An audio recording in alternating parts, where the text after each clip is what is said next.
నీ కథ ముగింపులేనిదై సదా సాగదా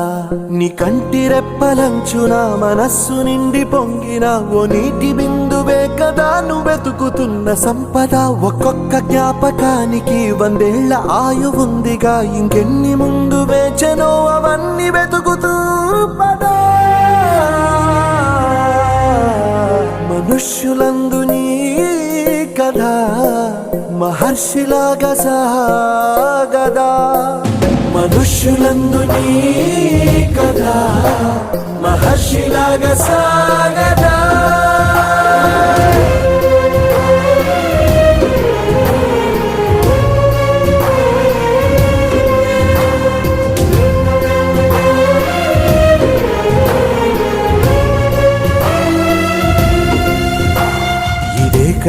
ఇదే కదా నీ కథ